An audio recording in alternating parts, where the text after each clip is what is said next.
Start in about a second or so that gives everyone enough time to come on and be with us in this space.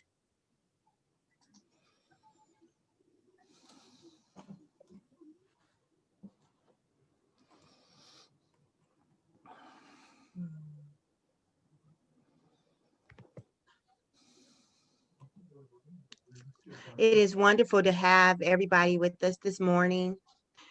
I'm very thankful when you begin to think about self-care, mindfulness, and financial responsibilities. You need some self-care prior to getting to that last one, right? And so I want to say again, a hearty thank you to everyone, welcoming everyone into this space. Freshwater Future is honored to be able to provide a service such as this, a service of self-care, love, and peace. I'm very honored as the community director for Freshwater Future to know community for myself as a long time community-based organization leader. I know that it is a great responsibility, carrying the weight of community, carrying the weight of what you do or don't know. And that is why our director, Jill Ryan of Freshwater Future, said we need to build capacity.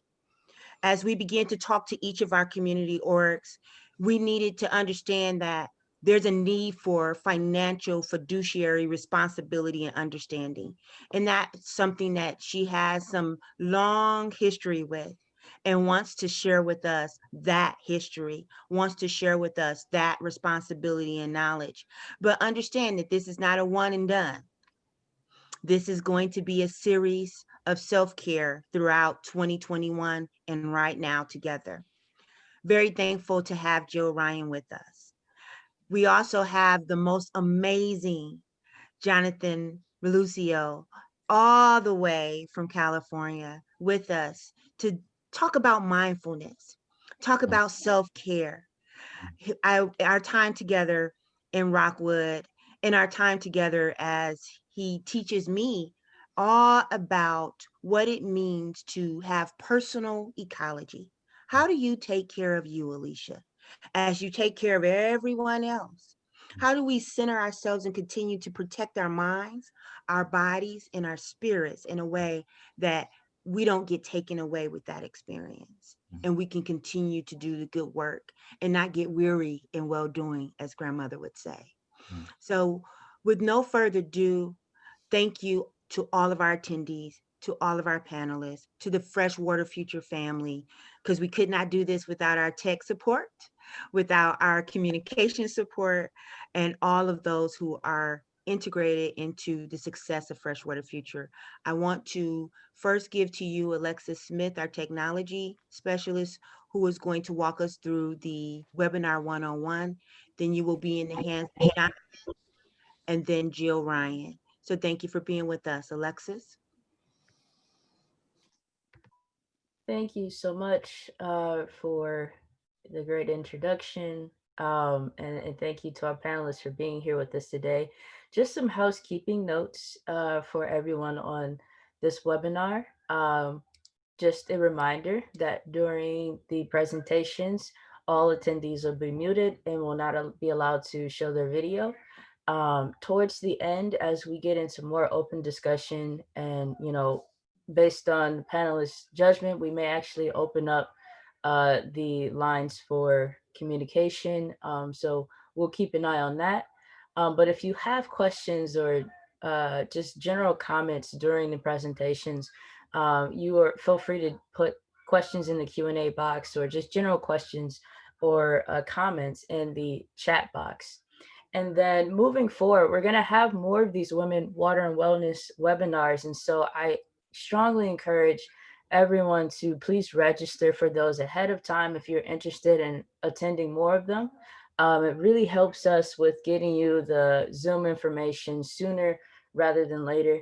Um, and that way we don't have to, kind of figure out who's registered and who hasn't. We can register everyone at once.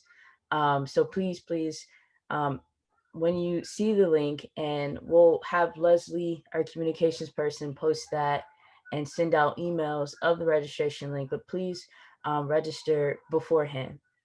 And then for additional resources and information on previous sessions, um, as always, you can visit our website at www.freshwaterfuture.org. Thank you. Thank you so much, Alexis. Again, all of our guests, welcome to Women, Water, and Wellness, self-care and financial capacity building. At this moment and at this time, I want to take the time again to introduce to you to Jonathan Reclucio, who is an amazing, world-renowned mindfulness specialist. Jonathan, if you would, please. Good morning, everyone. So happy and grateful to be with you all. I'll go ahead and share a little bit about myself and my journey with the mindfulness practice. But even before sharing a little bit more, I just want to go ahead and invite us into some practice of mindful movement, mindful breathing, and mindful centering. Just these very deceptively simple practices that actually have the potential and power to reshape our brain and our nervous system towards greater resilience to chronic stress and trauma, and to nurture our self and collective care. I'm going to go ahead and adjust my position here to practice from my chair. And you can go ahead and view, you can either practice sitting or standing.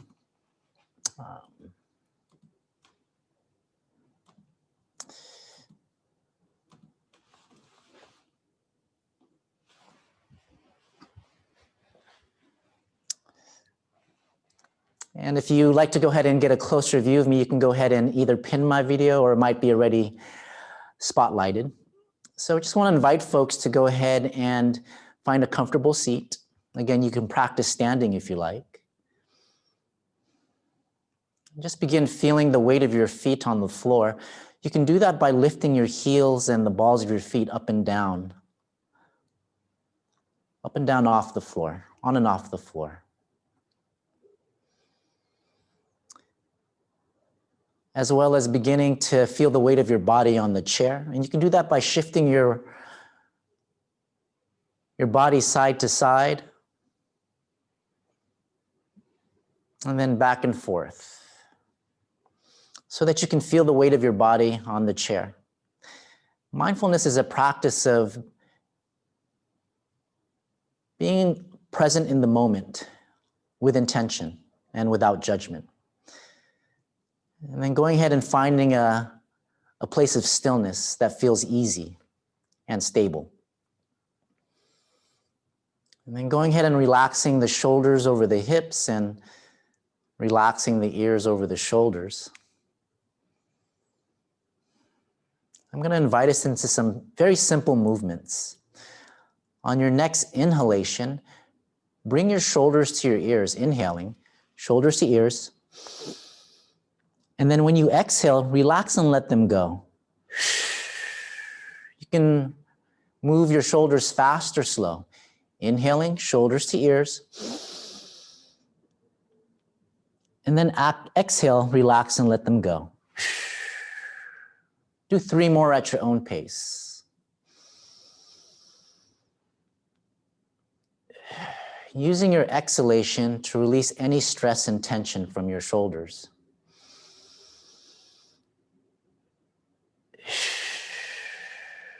Lining your breath with your movement.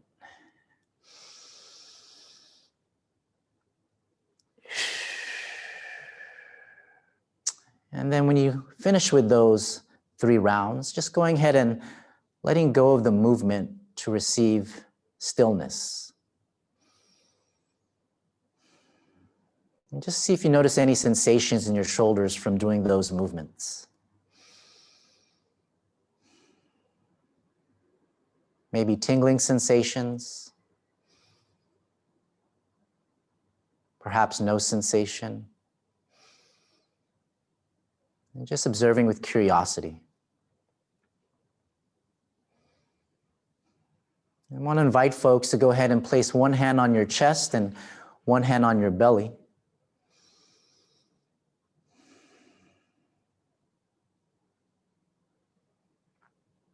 And as you breathe, when you inhale and when you exhale, tuning into any movement in your body as you're breathing.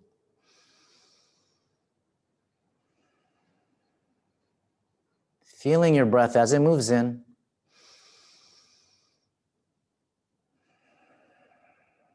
And feeling your breath as it moves out.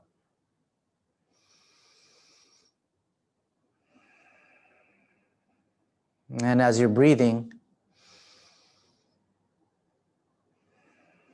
just noticing if there's any movement in your shoulders.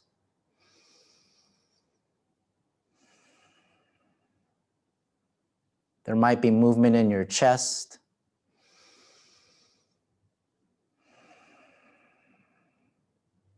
Perhaps movement in your ribs or your belly.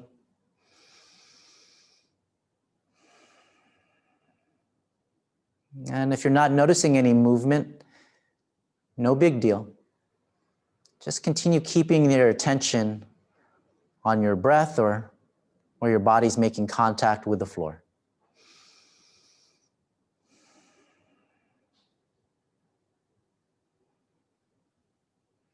I want to invite us to transition into some movement with our bellies. On the next inhalation, allow your belly to expand like a balloon as you breathe in. And then allow the belly to relax towards your spine as you breathe out. Breathing in, the belly expands. And breathing out, the belly relaxes. And just continue at your own pace, just letting the belly move with your breath. The way babies naturally breathe when they're resting.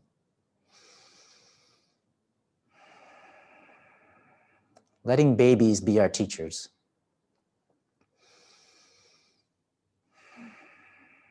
Noticing sensations of the belly on the outside.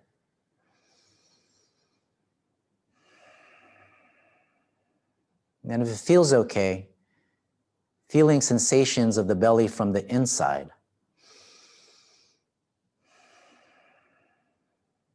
You can keep your hands here, or you can relax them wherever they feel good.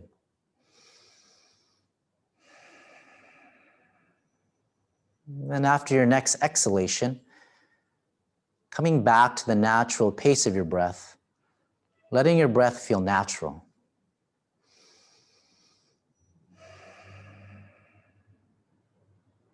I'm just going to go ahead and ring this bell and just follow the sound of the bell to the very last trace of sound.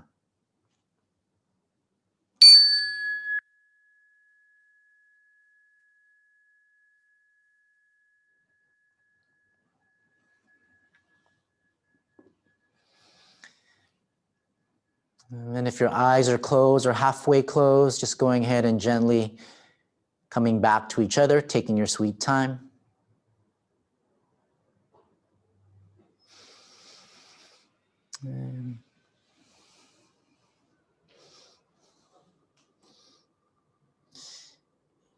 And after just about 5 minutes of practice, I just wanted to invite everyone through the chat, if you can just share one word or phrase that reflects what you're noticing or how you're feeling right now, just after that practice, just your first open, peace,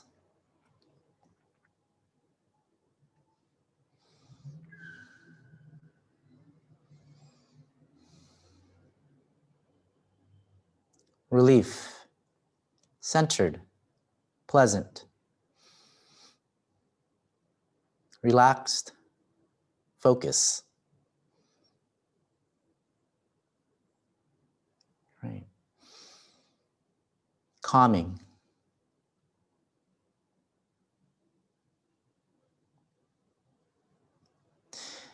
And folks will go ahead and continue sharing if you like. And I just want to go ahead and just point that, we just after 4 to 5 minutes of practice, we're able to go ahead and nurture qualities like this in our mind, in our body, in our hearts.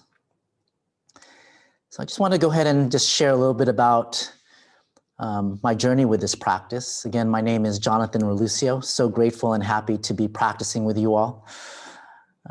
I am calling from occupied Ohlone territory, also known as Oakland, California. I just want to go ahead and share that my parents immigrated from the Philippines. My grandparents were activists, part of the armed struggle against the just different the Japanese occupation, U.S. imperialism. They were activists during their time, and my father was also very active in the people power movement that ousted dictator Ferdinand Marcos. And my mother was a health advocate in the slums of Manila. So activism and social justice is in my DNA and in my blood, and just present to not only the generational resilience that was passed down, but also the generational trauma. And my first entry point into my vocational life was as a community organizer in the mid-90s, working primarily focusing on racial justice and immigrant rights. And during that time, we didn't have a language of self and collective care.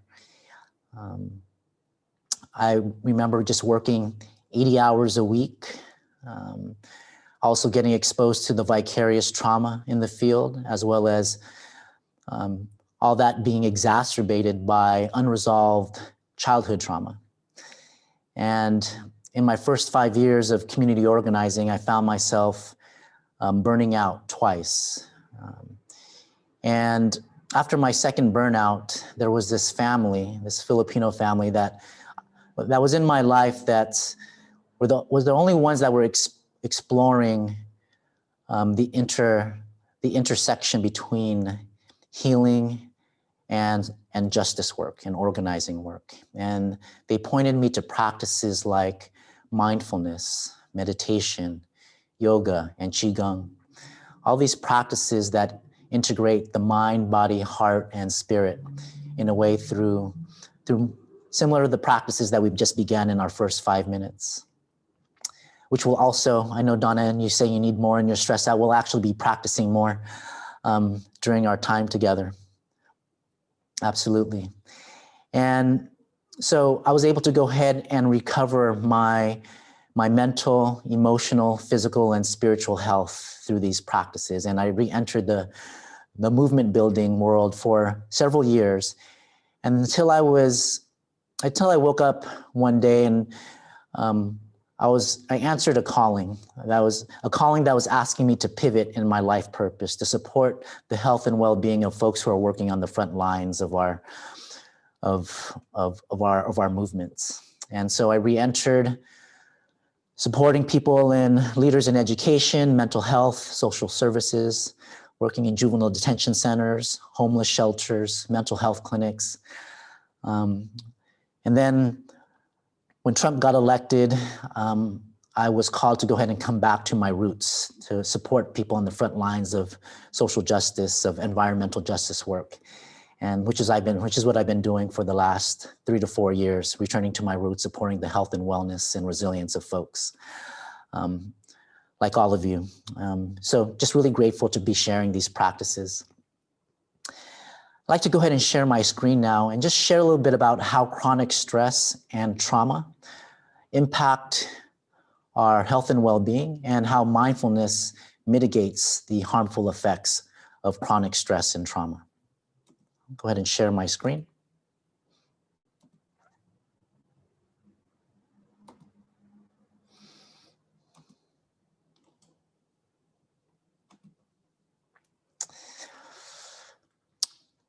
So this is what I call the brain behavior loop. And what we have here is, we live in an environment. And in our environment, we're experiencing stressors like COVID, and stressors like climate change, and stressors like racial violence. Either we're directly experiencing racial violence or we're witnessing it. And these stresses are in our environment affect our brain. And there's an immense amount of research on how chronic stress and trauma impact our brain. And if you can just go ahead and ask yourselves right now, what is it like for my brain to be on stress?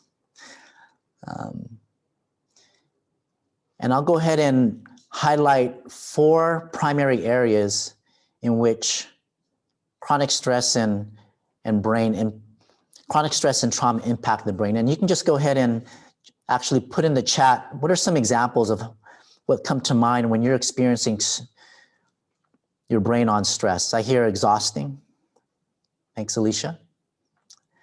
Any other experiences that we want to go ahead and share about what is it like to cannot think clearly?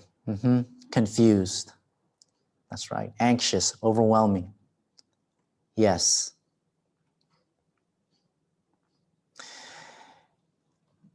And so I'm going to go powerless. Absolutely. So one area that floats to the top in the research is our ability to go ahead and pay attention. Just noticing for yourself, how is your attention and focus and concentration impacted? Unsure, glass half empty. Thank you, everyone. Another area in which chronic stress and trauma impact our brain is in the area of empathy. So if we're thinking about how we're able to go ahead and relate to each other, even on an emotional level, our ability to connect with others is impacted. Another is emotion regulation. Some folks shared about feeling anxious, feeling overwhelmed. Chronic stress and trauma impact our ability to regulate our emotions. And another area is adaptive coping and creativity.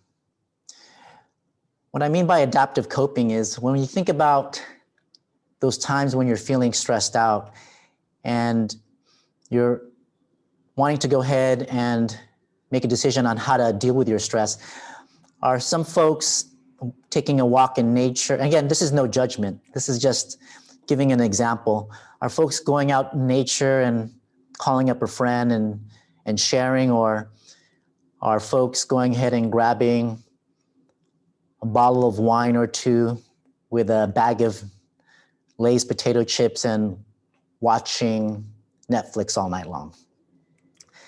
Again, there's no judgment, just it affects our ability to go ahead and make decisions about how to cope with our stress. And then regarding creativity, there's this part of our brain called the prefrontal cortex, and that part of our brain tends to get cut off. It's responsible for problem solving and our creative capacities. And that part can be temporarily cut off when we're experiencing stress. For folks who are really committed to equity work or race equity work, that can also lead to just defaulting to conditions of inequity when we don't have access to that part of our brain.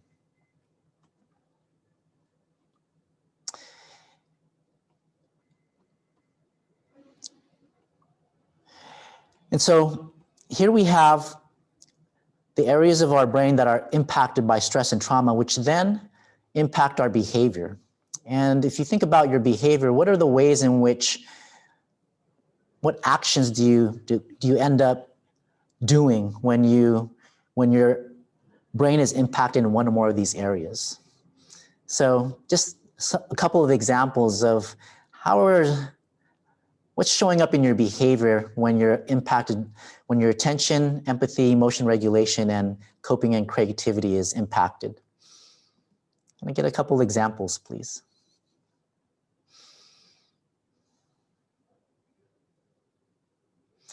How might you be relating to your family, reactive, or your coworkers, or when you're driving in traffic, reactive? Thank you. Yes, anger, unresponsive. Yeah. Venting. So when we're not being responsive and when we're venting and we're reactive and we're feeling shut down,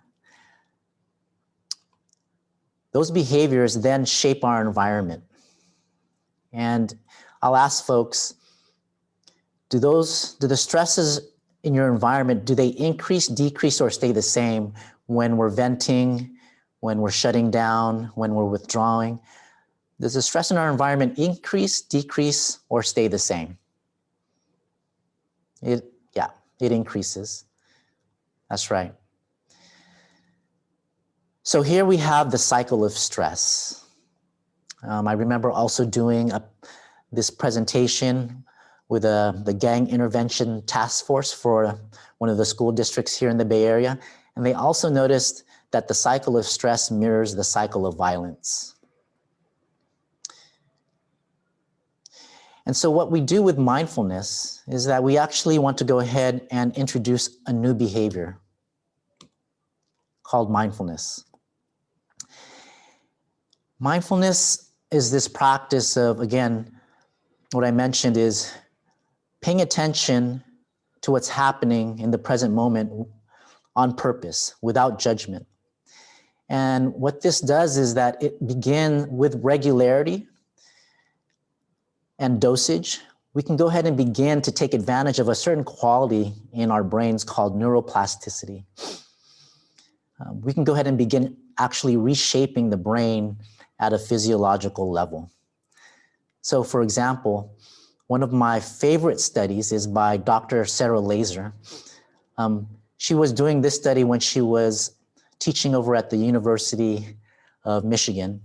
And what I love about this study is that she only did it for over 8 weeks. And during these 8 weeks, she had 2 groups. One was a group that practiced mindfulness and meditation every day for 8 weeks for 15 to 20 minutes every day. And then she had a control group that didn't practice at all. After those 8 weeks, she did an MRI, a brain scan of both the groups. And what she found was some very significant changes in the brains of the folks who had practiced mindfulness every day for 8 weeks. For example, there was one structure, which I think based on everybody's responses, called the amygdala. The amygdala is responsible for our stress and trauma response. It's where we are able to go ahead and it's responsible for our fight, flight, freeze response, and also is responsible for the emotions that are associated with those responses like fear and anxiety. What she found was that the amygdala was changed in size, and it actually shrunk. It got less dense over 8 weeks, meaning that the folks who have a less dense amygdala because of practice actually are not run by their stress and trauma response. They're not run by fear and anxiety. It doesn't mean that our survival response goes away. It just doesn't mean it dominates every choice and every decision that we're making. That was one significant change in the brain. Another significant change, I'll name 2 other ones, but there were many significant changes, is the hippocampus. And the hippocampus is this part of the brain that's responsible for attention, learning, and memory. And that part of the brain actually increased. It got more dense and massive in size. So that when we have a more dense hippocampus, it's directly proportionate to greater capacities and greater function in learning and memory. And one of my other favorite parts of the brain is the temporoparietal lobe, which is responsible for empathy and compassion. And that part of the brain also increased. So I just wanted to go ahead and just share that these practices of mindfulness that have been around for 3,000 years, that Western science has just really gotten curious about and serious about over the last 30 years through a lot of research. These practices have so much potential and power to go ahead and mitigate the impact and effects of chronic stress and trauma on our brain. Now I want to go ahead and use the last 10 minutes for us to go ahead and continue with more practice. I'll go ahead and practice from my chair again.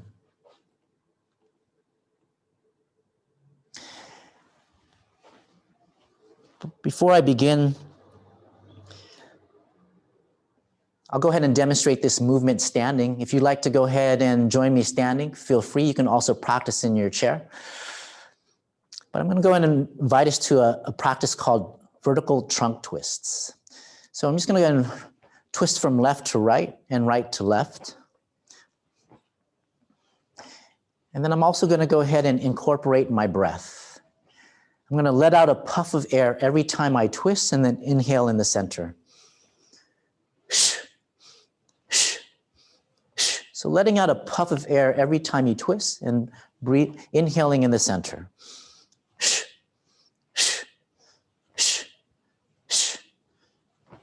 And then you can also lift the right heel when you twist to the left, and you can lift the left heel when you twist to the right.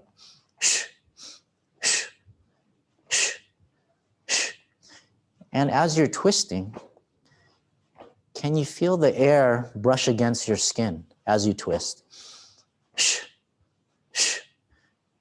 Can you feel the weight of your feet on the floor? And can you feel sensations in your spine? And then just allowing the twist to get slower and slower.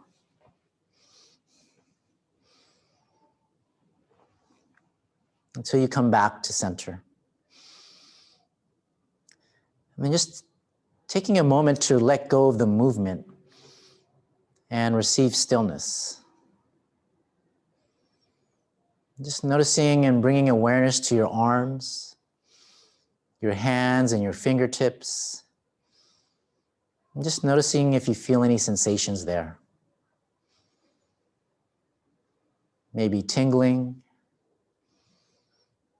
maybe pulsing, perhaps some heat. And then also extending your awareness to your legs, your feet, and your toes. Just noticing if you feel any sensations there as well. Perhaps strong sensations, subtle sensations, maybe no sensation. And can we practice with observing with curiosity and kindness? You can continue standing. I'll go ahead and demonstrate from my chair for folks who prefer to sit, but you can also continue standing. I'm going to go ahead and begin by bringing our awareness to our shoulders again. I'm going to go ahead and draw my shoulders back, drawing our shoulders back, and lift your chest towards the sky, breathing in, bringing your shoulder blades together. And then when you exhale, roll your shoulders forward, rounding your upper back, rolling shoulders forward. Good. Inhaling, shoulders back, lifting the heart towards the sky, breathing in. Exhaling, shoulders forward, rounding the back. At your own pace. Just moving your shoulders with your breath. Doing 2 more rounds wherever you're at. Noticing sensations in the upper back. Noticing sensations in the chest. And then after you're done with those couple rounds after your next exhalation, coming back to a neutral position, allowing the spine to be relaxed and still. Just taking a moment to pause and feel. I can invite us to another movement. Inhaling, taking our arms high, breathing in. And then as we exhale, taking our right arm down and leaning towards the right, opening up the left side of the body. When we open up our ribs and expand our ribs, we can create more space in our lungs for deeper breaths. Inhaling, arms high. Exhaling the left arm down, leaning towards the left, opening up the right side of the body. Do another round. Inhaling. And exhaling. Breathing in. And out. On the next inhalation, inhaling, taking the arms high, reaching towards the sky as much as comfortable. And as we exhale, going ahead and relaxing the arms where they feel good, letting go of the movement to receive stillness. Returning back to that practice that we began with, taking our one hand to the chest and one hand to the belly. Noticing any movement in the body as you're breathing.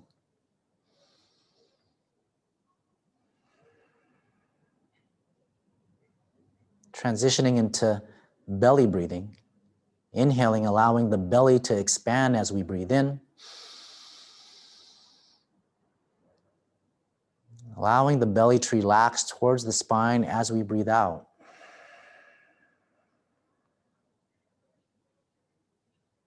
Breathing in, the belly expands. And breathing out, the belly relaxes. Just continuing at your own pace, letting the belly move with the breath.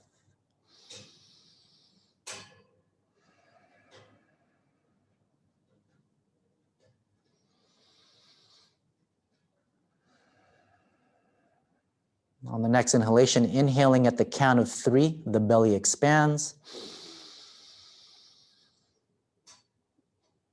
Exhaling at the count of 6, the belly relaxes.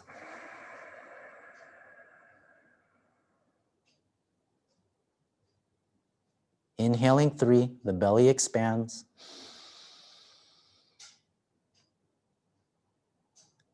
Exhaling 6, the belly relaxes.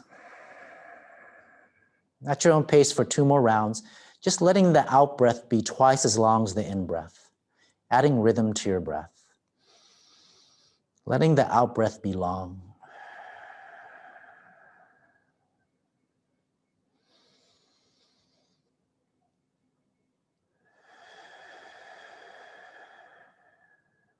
And then after your next exhalation, coming back to the natural pace of your breath, letting the breath feel natural.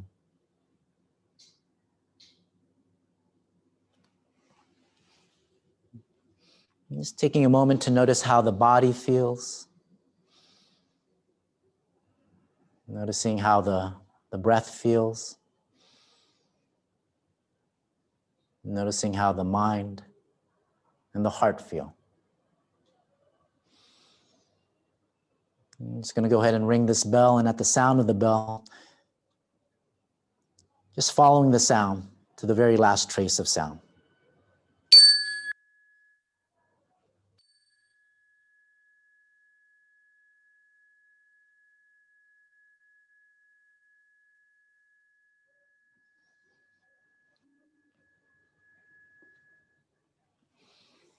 And if your eyes are halfway closed or fully closed, just want to go ahead and invite us to circle back to each other, taking your sweet time.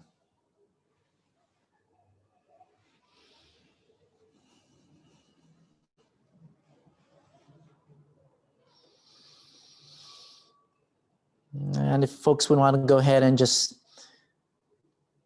share one word that reflects what you're feeling and what you're noticing right now. Right. Thankful. Mm-hmm. And I'm also thankful to be practicing with you all today. Friendly. Wonderful. Aware. So with even that 5 minutes of practice that we did earlier, and then this 10 minutes of practice, just want to go ahead and invite all of you to consider that with consistency and with intention, we're able to go ahead and nurture these qualities for ourselves whenever we need to. Thank you all for having me here. Again, grateful and happy to practice with you all. Take care and be well. Thank you, Jonathan. Ashe, ashe, ashe. Thank you so very much. Family, if there are questions, concerns, anything that you want to ask Jonathan, feel free to email me at Freshwater Future, Alicia at freshwaterfuture.org. I will get those questions over to Jonathan. He will be with us monthly, and we will be together monthly. Jonathan, is there anything else you want to talk with the family about? Yeah, again, I'm available to answer any questions via Alicia's. When she can go ahead and circle back with me with any questions that you might have, and I'm happy to support in that way. And this is being recorded, and it is monthly. And Jonathan and I will talk about the best way after this this first series, to see how to get that blog and log engagement. But for right now, we'll do it through an email to me and a response from him. Thank you, Jonathan. Have a beautiful day. All right, you too. Take care and be well, everyone. Thank you. Bye. Thank you, Jonathan. Jill, thank you so much for allowing this to be in the forefront of this work during this unprecedented time. Is there anything you want to say in regards to Jonathan, mindfulness? I yield the floor to you, and we'll go right into the financials thereafter. All right. Thank you, Alicia. Thank you. Well, it's just so great to be able to practice with someone like Jonathan. So we can center ourselves back in our lives and back in our work. And I know, especially with all that's happening in the world around us, that's especially important. And we want to recognize that Freshwater Future, we recognize it internally, and we want to recognize it with all of our partners and friends as well. And so part of the idea of having Jonathan begin the session on financials is because many of you may have some trepidation about financials.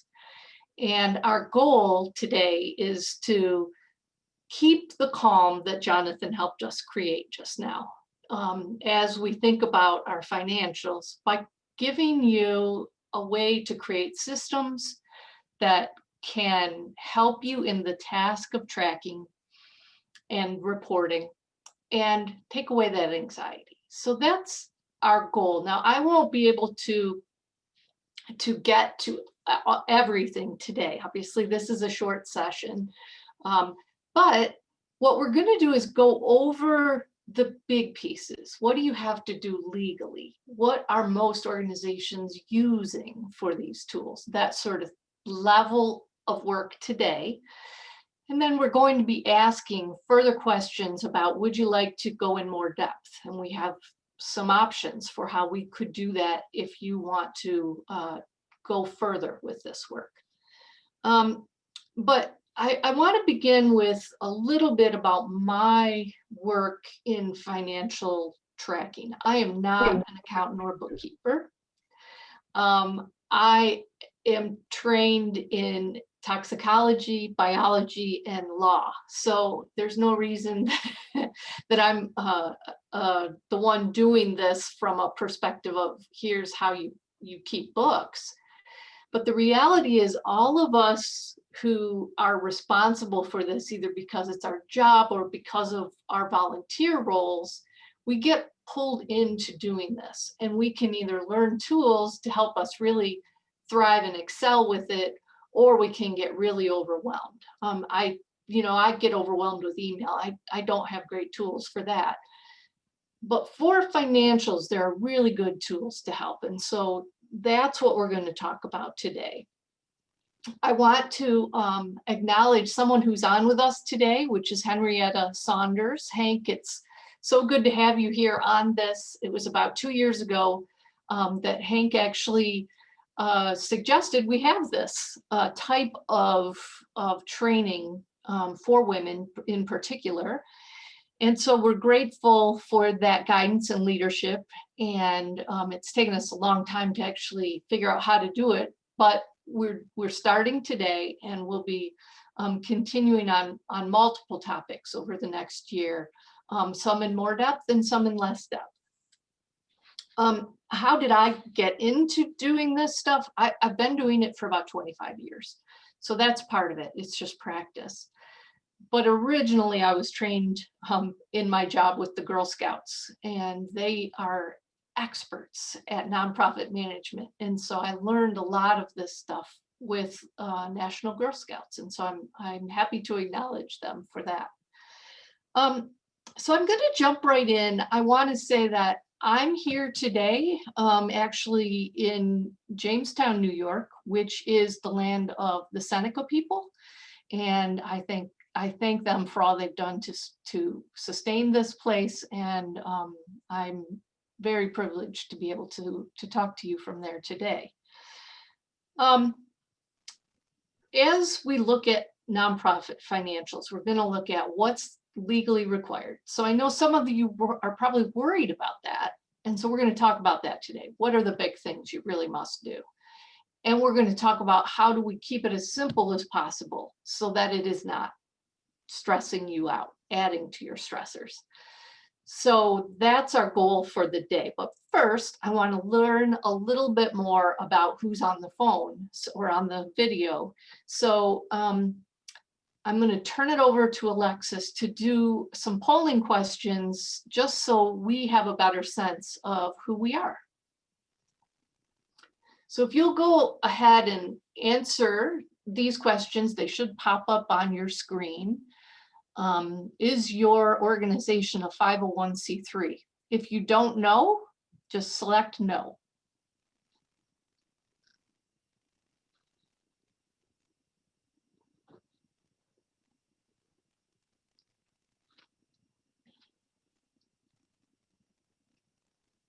Looks like we've come up to about a tie there.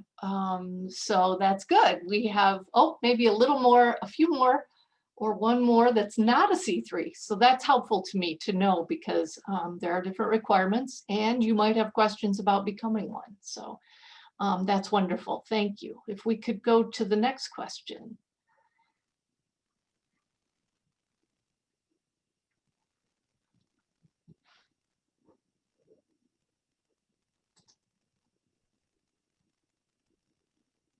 All right, if you're not a 501c3, are you incorporated? That means, have you filed paperwork with your state to become a corporation? It's usually a 1 or 2 page form. You file it with the Secretary of State or the Attorney General's office, and it basically makes you a legal entity outside of the individuals. Okay, so we're seeing that mostly those groups that were not C3s are also not incorporated. So that's really important for me to know. Thank you.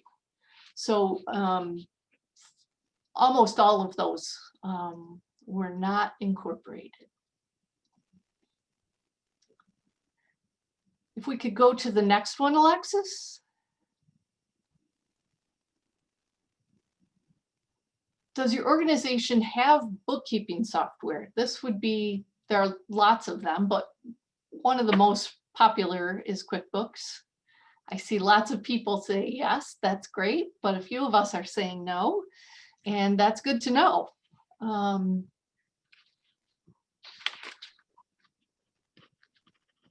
right.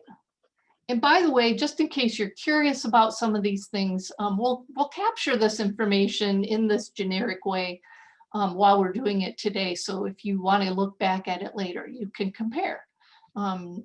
to see how many people chose which answer.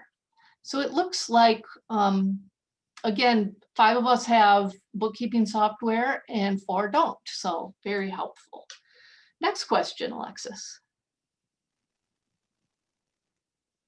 Okay, for those of you who don't have those software packages, or if you're a group who has one but doesn't use it, how are you keeping track of your financial records? So you just do it through your check register, that's fine. Again, there's no judgment here. We're just trying to get a handle on where we all are.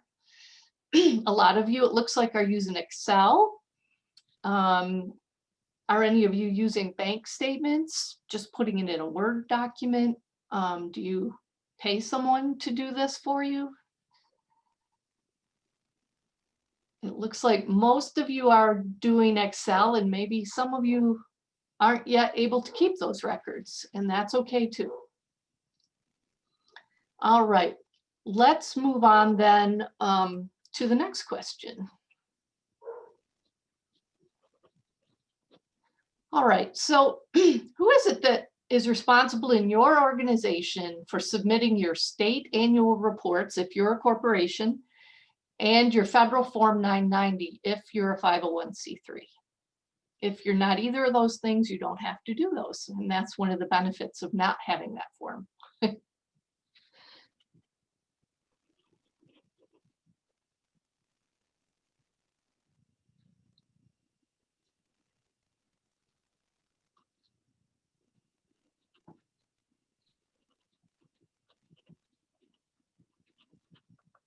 All right, it looks like your treasurers are responsible for 3 of them. That's fine and good.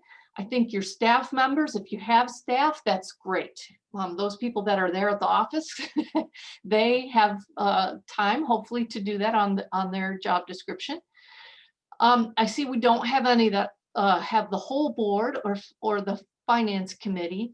And we can talk about that more. I think you want to help your boards know that they are actually responsible. So they actually are the responsible parties for submitting those documents. But for the person who ensures that they get filled out and submitted, that can certainly be treasurers and staff members. So that's great. Are you up to date with these filings? If you have to file, are you up to date? And it's okay to say, no, we're not tracking who you are. Okay, so we have a mix, mostly yes, but at least one no. So that's good to know. And we can talk about how you get extensions and how you go back and fill those things out after the fact. So most of you are able to keep up, it looks like, but one it may have some things that are overdue. All right, next question.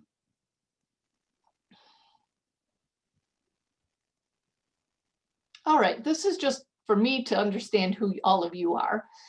Do you have any paid staff? It looks like several of you do, which is great. Wow, that's good. So many have at least some level of paid staff. So then let's move on to the next question.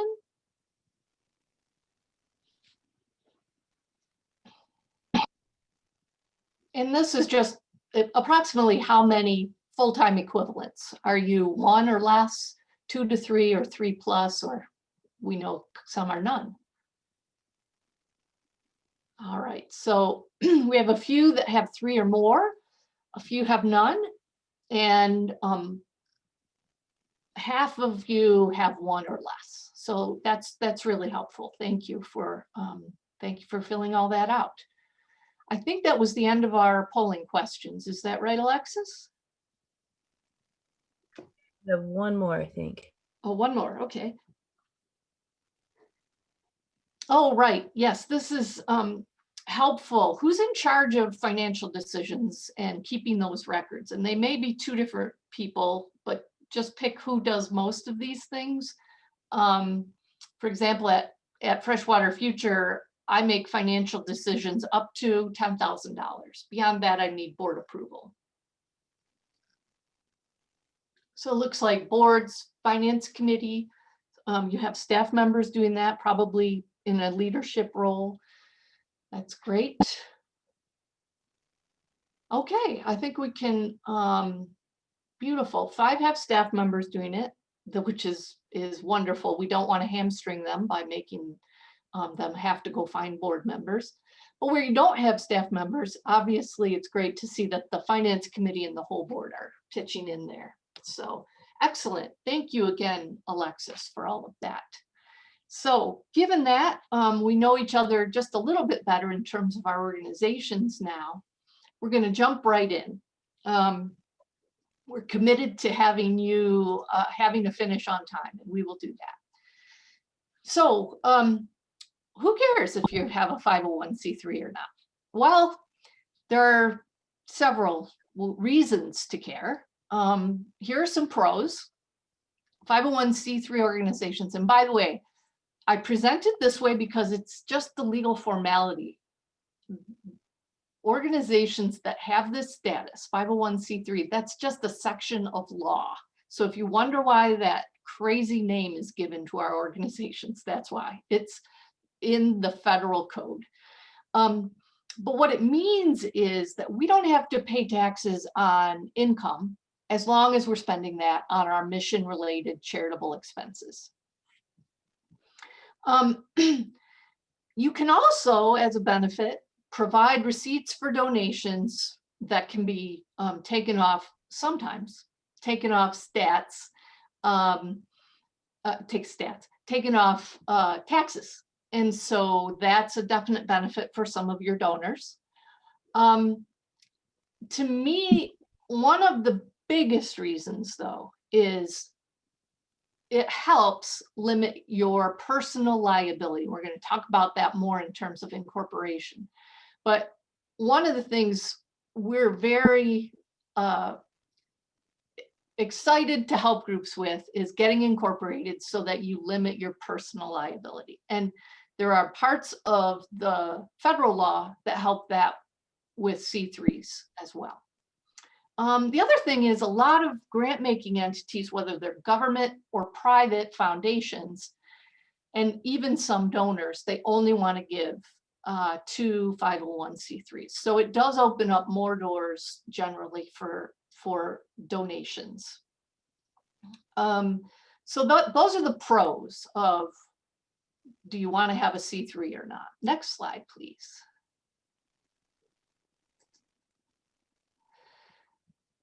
So if there are pros, there are always cons. One of those is why we're here today, because we have to keep really good records in order to keep that status. And part of that is by filing our annual Form 990, 990EZ, or 990N. Those are all different, they're all different versions of the same form that is our financial reporting to the IRS every year. Rather than a tax return, since C3s don't have to pay taxes mostly, we give an information return. So the 990 is the one annual information return that gets sent to the IRS if you are a 501c3. Also, you have to file state returns and register for charitable solicitations. So once you become a C3, your state, you will have to first become a corporation in your state. And then once you do that, if you want to ask for dollars publicly, such as sending out donation request letters to 1,000 people, you'll have to, in most states, register to do that solicitation. It's not a hard process, but you do have to do it annually. So these kinds of paperwork details can be cons for our going for a C3 status. Also, there are limits on lobbying. So if you become a C3, there are limitations. If you don't make a decision that you want to do what they call the H election, when you apply to be a C3 or later, you can do that anytime. You have what they call a reasonable standard. So you can only spend a reasonable amount of money on lobbying. Rather than having to wonder what reasonable is, we recommend that you make this thing called the 501H election. Once you do that, you can spend up to 20% of all your expenses on lobbying. Now, we'll have more sessions on what exactly is lobbying, what is political activity, and what is not in the future. But basically, nonprofits can and should lobby, and 20% of total expenditures is generally a lot. So while this can be seen as a con, I think it's a pretty low bar, because it's pretty generous to be able to spend 20% of expenses on those activities.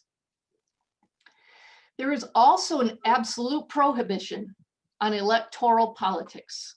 So you cannot participate in electoral politics unless, rather than getting a C3, you get a C4. So 501c3s, the ones that can not pay taxes and the ones that can get those tax deductible donations, we cannot participate in electoral politics. There are some referenda and different things like that that we can talk about at a future date, but for all intents and purposes, you're not going to be participating in candidate elections.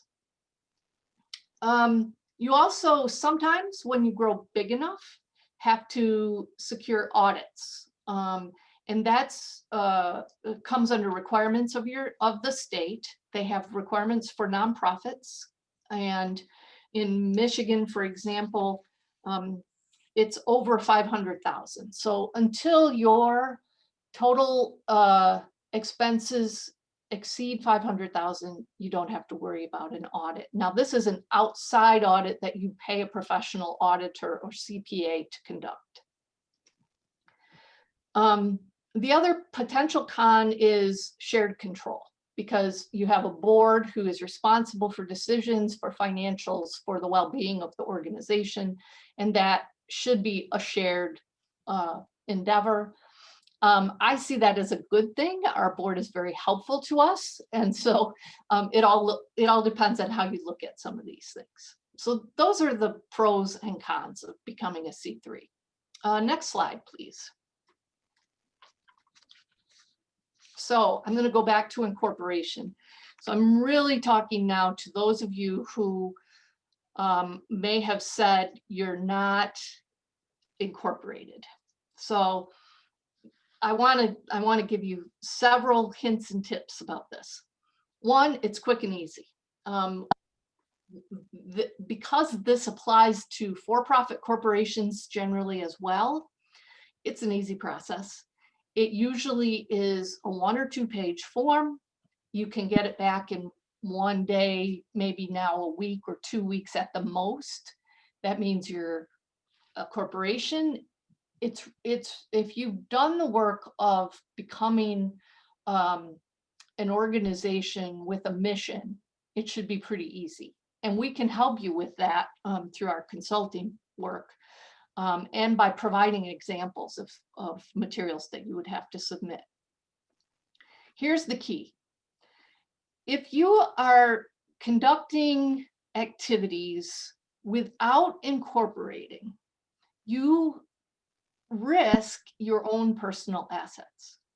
The real benefit of incorporating is that it takes that risk and puts it into the corporation rather than into the personal assets of individuals.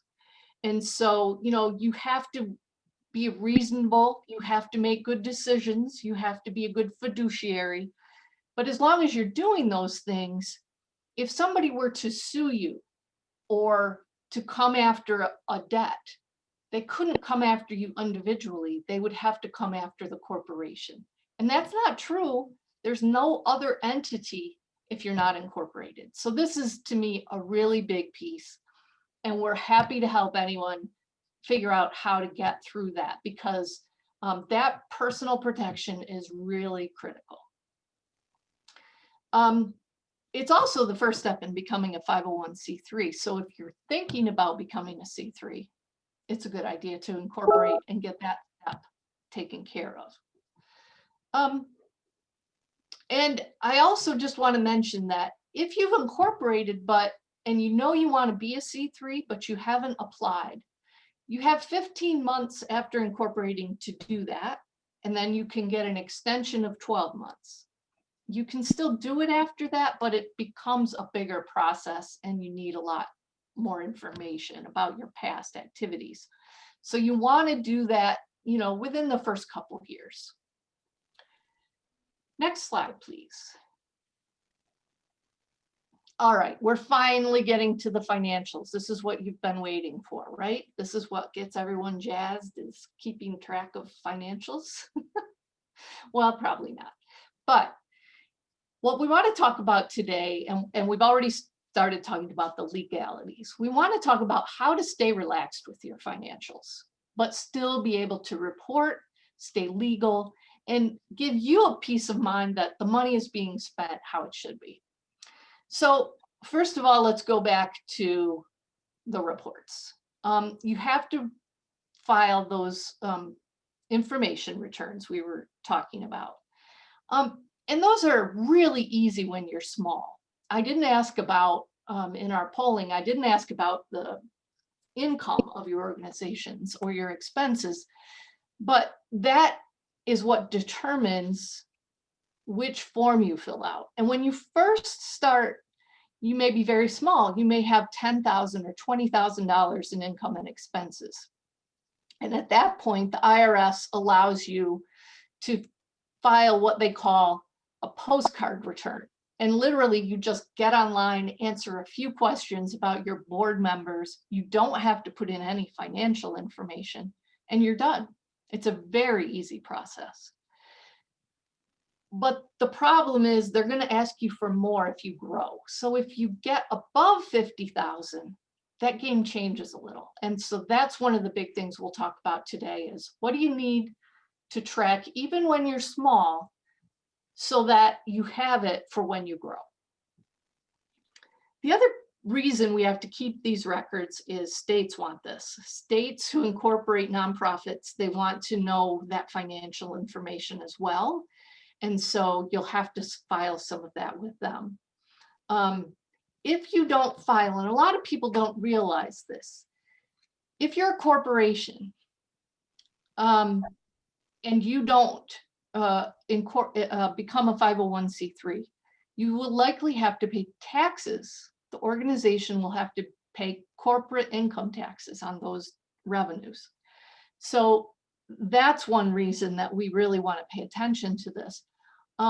Because if you don't, you can lose that status. But also, if money is coming in and there's no entity for that money to be sent to, and somebody's running it through their checkbook, that could be looked at by the IRS as personal income and taxed. So we want to really take care of that problem. Next slide, please. Okay, as I said, you don't have to be a bookkeeper to keep the books, although the software makes it easier. So if you're a C3, hopefully you already know about TechSoup, techsoup.org. Go to their website, and if you're a C3, they provide almost all software you would want at very small administrative fees. So the software makers provide the software to TechSoup, and TechSoup gives it to you for just the administrative cost. So that's a really great thing. You can get QuickBooks there for almost nothing. So check that out. But I also want to say, don't be afraid. If you haven't gotten to that point yet, and you're still keeping books by just looking at your checkbook register or your Excel sheet, which many of you were, that's fine. As long as you can extract from that the information you need for your reporting and for your internal peace of mind. what we want to know is what's coming in and what's going out, and we want to categorize it in certain ways. And so that's what our software can help us with, but you can also do this with Excel sheets. So we'll go through a few of those things, but the key is we can all do this. We can all do it. Okay, next slide, please. Okay, so what are the key financial pieces that you need to know when you go to fill out a 990 EZ or a state information return? You want to know what individual gifts did you receive? How much were they? And what grants did you receive, if any? And how much were they? And who did you receive each of those from? Now, I want to stress this one because most really small organizations don't realize that if they grow in 3 years, they're going to have to come up with this information after the fact, and that can be extremely difficult. The IRS, unfortunately, doesn't do a good job of telling new nonprofits this. So I'm going to show you a little bit more detail about that. But if you're tracking who's giving and how much they give, that's a really key piece of information, and keeping it over time. Then, how did you spend the funds? So we've talked about income. How do we talk about expenses? What did we spend? So we want to know what were the types of expenses, and I'll go into more detail on what that means, but also for what purpose. And when I say what purpose, I mean, was it for your mission or was it administrative? And I'm going to go through those in a little bit more detail in a minute, because those are really important questions. And often when we think administration, we think, oh, well, if it's record keeping or if it's answering the phone, those are administrative types of tasks. But in reality, that's not what they're asking in this case. What we're looking at is, what are you doing that is done because of the programs that support your mission versus what are you doing that is just supporting the whole organization? And so we'll get into a little bit more detail about this, but it's a really important distinction as you grow. Finally, the third piece of financial information we need to have, we need income, we need expenses, and we need to know about assets. Often this is just bank balances. Freshwater Future, for example, we have like office equipment, furniture, and bank balances.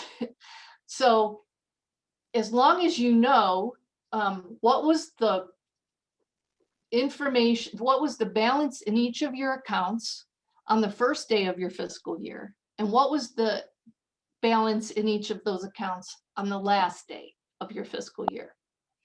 For many organizations, fiscal year is the same as a calendar year, but you get to pick that when you become a 501c3. For Freshwater Future, ours begins October 1st and September 30th, and you can make it anything you want when you file for your 501c3. So just be aware that your fiscal year can be different than the calendar year. And it's really important to have those balances. If you know about finances, you know that often what people will ask for is, can I see your financials? And what they mean by that generally is they want to see an income statement, which shows your income and expenses for the year. And they want to see a balance sheet, which basically shows your assets and your liabilities. And they want them to match. And that is often, they're often called different things as well. So you might hear the income statement called a profit and loss. Well, that's just the for-profit world's name for it. In the nonprofit world, because we don't try to profit as our main goal, we just call it an income statement. But income statement and balance sheet, those are generally the two pieces of information that you want in terms of your assets. Okay, so just to review, we need income, we need expenses, we need assets. Okay, next slide, please.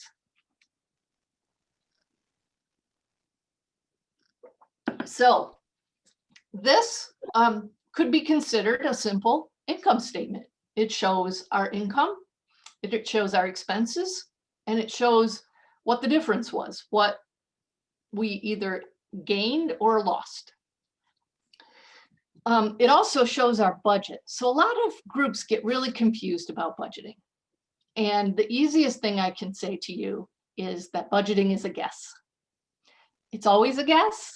It's always a guess. You can have more educated guesses and less educated guesses. But until you actually spend the money, it's a guess.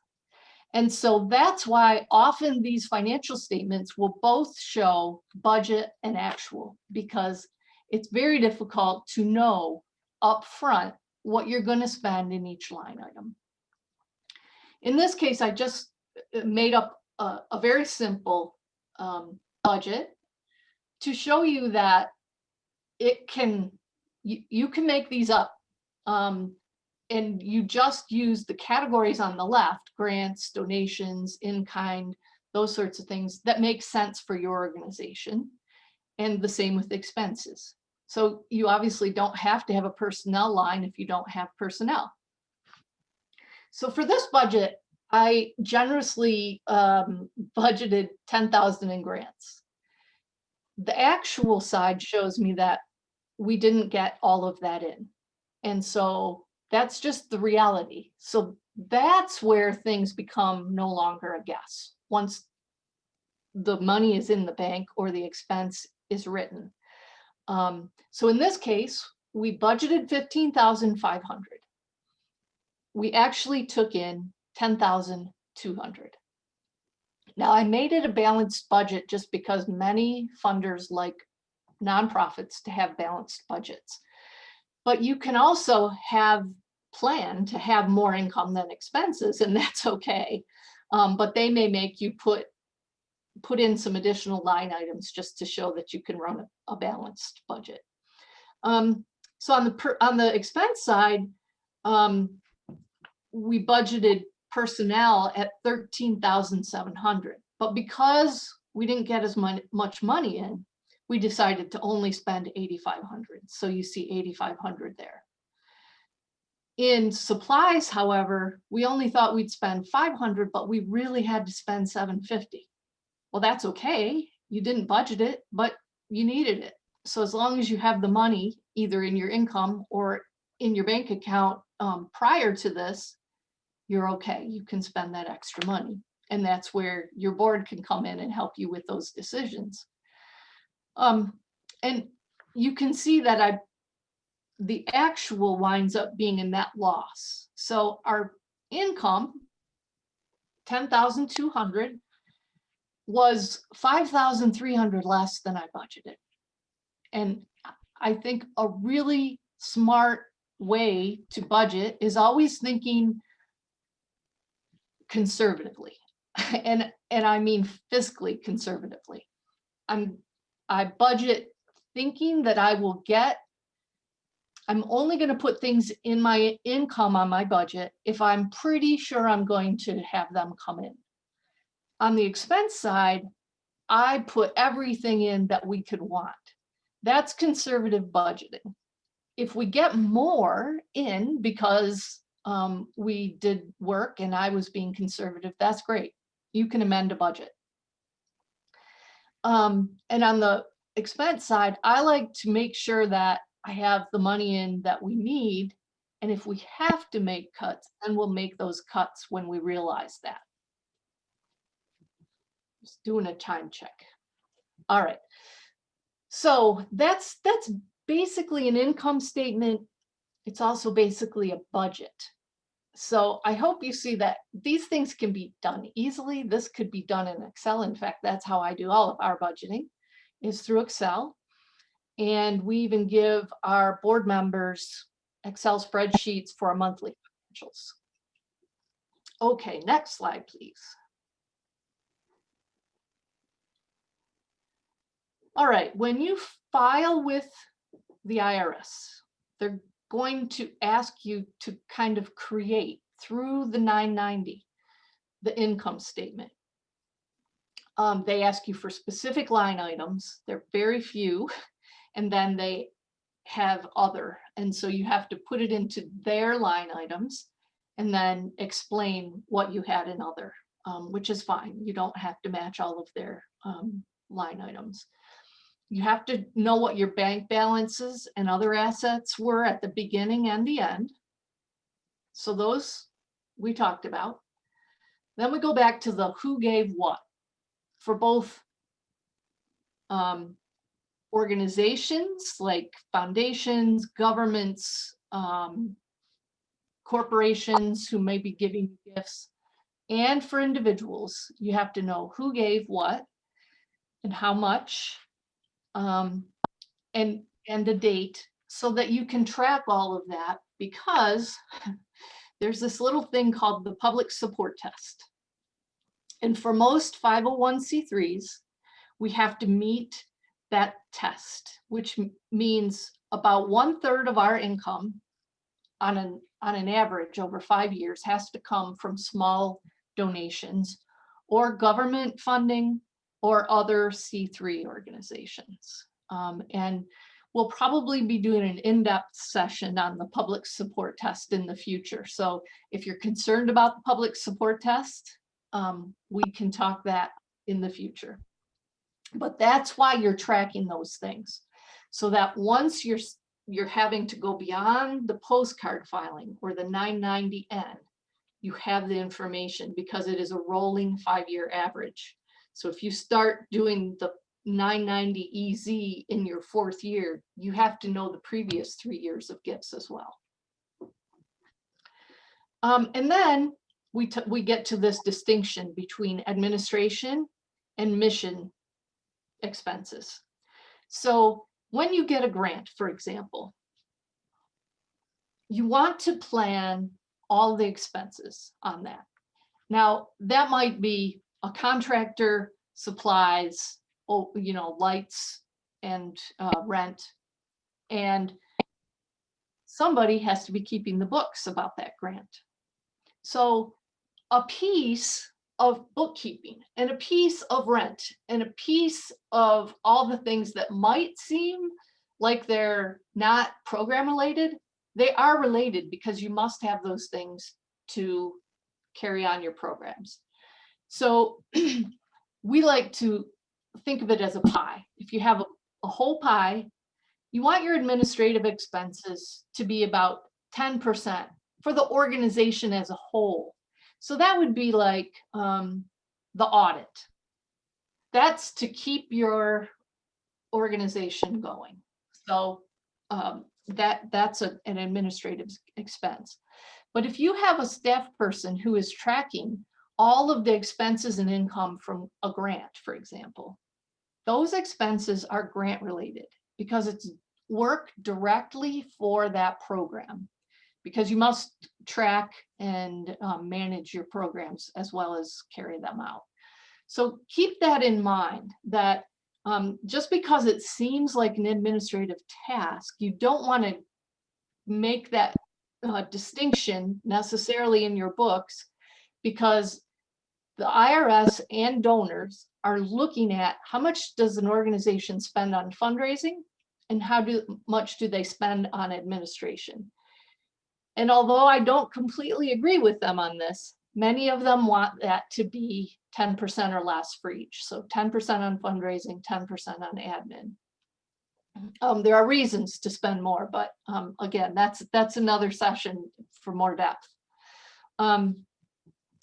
But you do have to track these things, because you can see they're going to want to know which things were program related and which things weren't.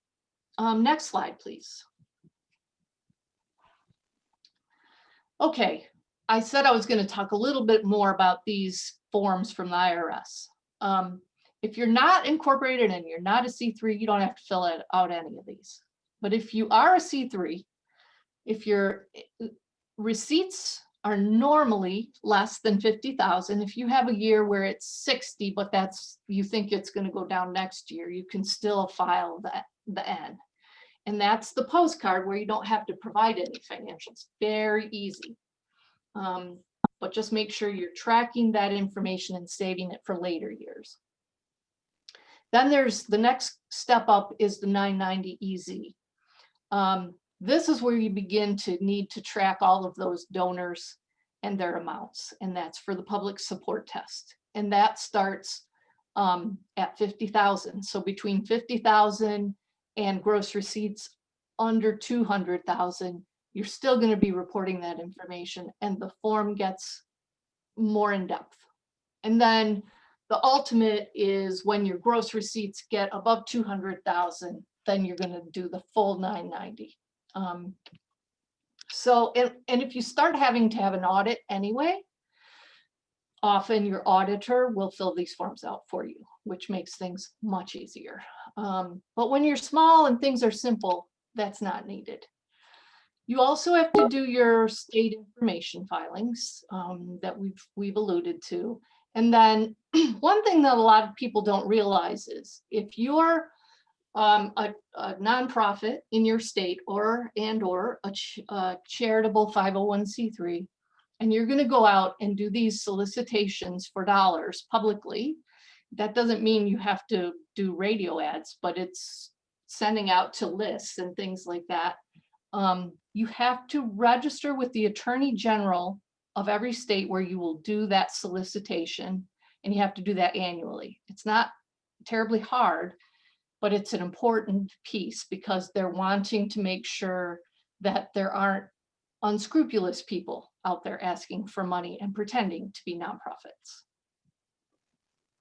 Okay, next slide, please. So this is my final slide, and then we're going to wrap it up. But I wanted to give you a graphic of what the accounting software can and should be doing for you. So, but that software can do a lot of things. But what we want to make sure it's doing is, if we look at this middle green arrow, what is the type of income? Was it a donation, a gift? Was it a grant? Was it a contract where a city paid you for lawn mowing? That sort of thing. You want to keep track of those because the IRS will want to know. You also have to keep track of who gave it and how much it was. So those three pieces get entered into your system. Some of you could have donor systems as well, and that's another great tool. But both, even if you do, this system should still know this for you. Who's giving, how much they're giving, and what kind of gift was it? And then on the output side, the orange side, you need to know what kind of expense. And again, was it program? Was it fundraising? Was it administrative? And then what's the category? And that's simply our line items. Was it personnel? Was it supplies? Was it grants to others? That sort of thing. And then finally, what was the source of that money that paid for that expense? Not everyone needs to track this. And here's when you do.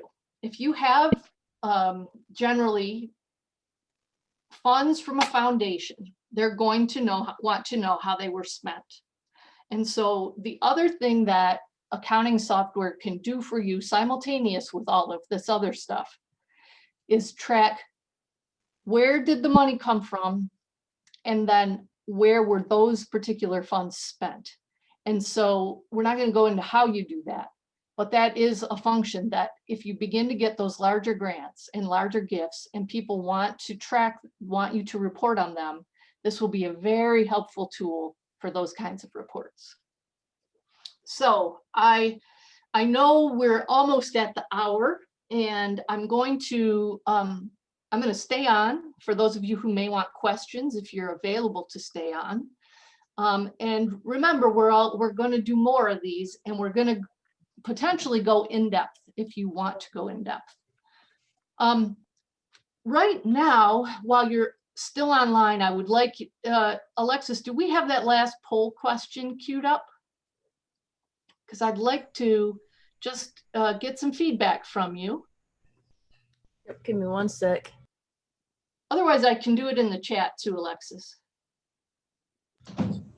Okay, that might work. Okay, if you would just answer two things for me in the chat, please. The first question is, what do you feel your skill level in finances and tracking finances was before our session today, on a scale from 1 being I didn't really know much to 10 being, yeah, I'm a professional accountant and I know it all. So before the session, what was your skill level? 1 to 10. And then my second question, before you answer it, if you'll just put the word after and then give us your answer so we can track that.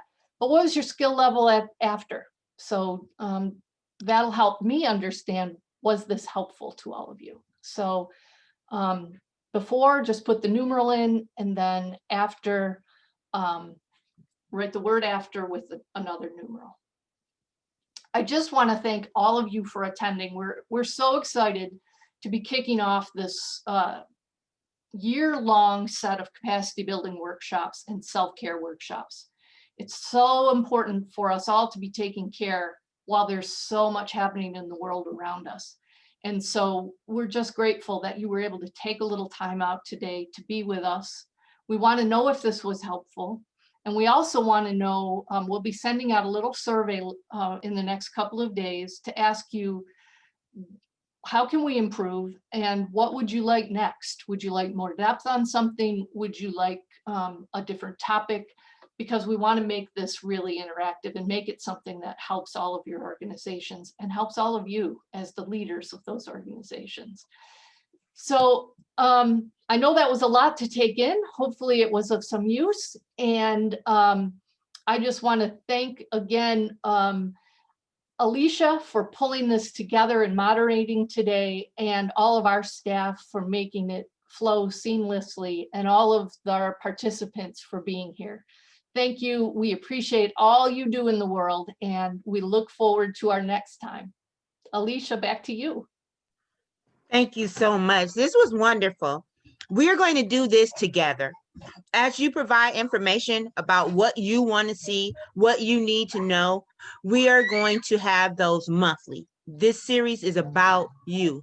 Women, Water, and Wellness is not just about the women in this work, but it's women who have nurtured this. We know that the water keepers, we want to do this in a way. If you say, hey, I don't know anything about website design, communications, our communications team will get on and do a webinar to support you, how to create a webinar, how to create a website, all of those database. So please, when you get the survey, take the survey. When there's questions, don't hesitate. I taught kindergarten for 15 years, and I told all of my students, the most important question that you ask is the question you didn't want to. That is the key. Ask the questions that there is no ridiculous question. We're in this together. The self-care piece will be something that we have every month. And hopefully in January, we'll kick off with just the self-care hour. Just understanding self-care, why is self-care, those type things. So it's you. It's great to see you as well. It is you that is important to us, our community members, our family. Together, we do better throughout this world and in 2021 and right now. Have a great one. Be blessed. Be safe. See you soon. Director Jill, anything from you? I just want to stay on for a few minutes if there is anyone who wants to ask a question and have it answered in person. So no need to stay, but if you have something, happy to chat. Wonderful. We actually had one question from Sue. She said, are there other admin expenses that should be included in the 10% admin besides the audit expense? Yes, and it's of course a little bit different for every organization, but we look at things like a portion of the rent goes to just housing the organization, and then a portion of it is for programmatic expense. So we're looking at probably 10% of our rent is an admin expense. Other things though include sometimes your executive director has to do a lot of negotiating of rents or overseeing contracts that aren't for program. Those sorts of things for time would also be administrative. And we also have things that are bookkeeping expenses.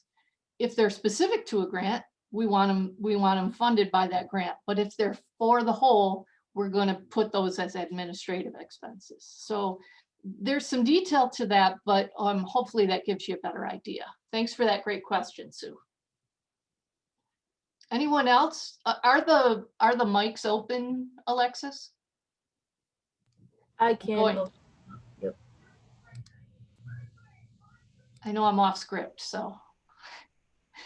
Did anyone have another question before we close? Jill, Donna wants to start a 501c3, and she is going to be looking for that tech support.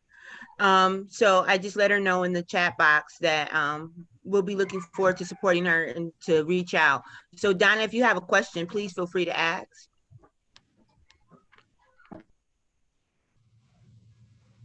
Anything immediate, Donna?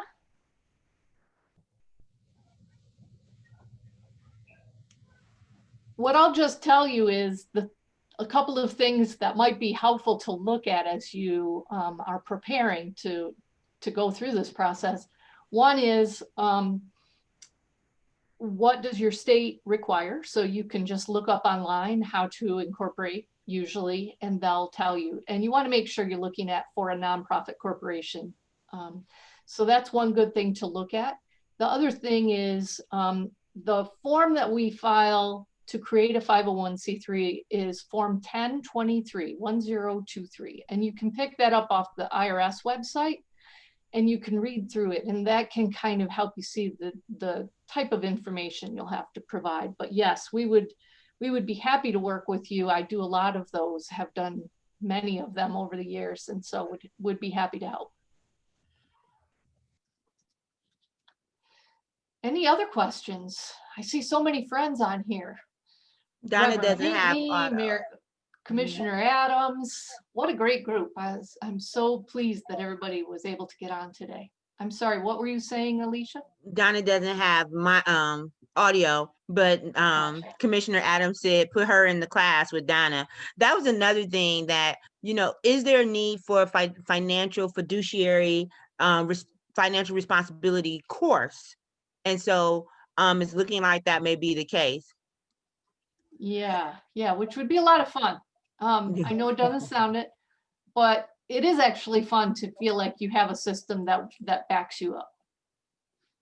Okay, and then Donna also says she's in Michigan, and she's done a quick review, and she thanks us for the information. Wonderful, Donna. Yes, I've done most in Michigan, actually, so I'm happy to help. And the other thing to note is that right now, at least, and this could change at any time, the IRS is allowing a simpler process for applying. It's an online process for small organizations that are applying to be 501c3s, and the turnaround is much faster. And so if you're thinking about doing it, it's a good time. It's a good time to do it. All right. Well, it's wonderful. Any other questions you see, Alicia? I don't see any. I know that we have a lot of confirmation and affirmation that financial courses would be helpful. Donna feels better about the process. Commissioner loves us and we love her right back. Absolutely. And we just want everyone to know that Freshwater Future is committed to ensuring that the responsibility of financial education and capacity building is what we were created to do in this region. And our director is completely, and she can speak for herself, but I, as a CBO, community-based organization leader outside of Freshwater Future, will attest to the care, the concern, and the well-developed pieces of education that Freshwater Future provides. So please feel free to reach out again to Alicia at freshwaterfuture.org. if there's questions, concerns, or needs, and we will be happy to help with any consulting hours that we have available for you. Director Ryan? Excellent. Thank you so much. Alicia, great job as always. Great job, participants. We love to see you here. Take care. Bye now. Bye-bye.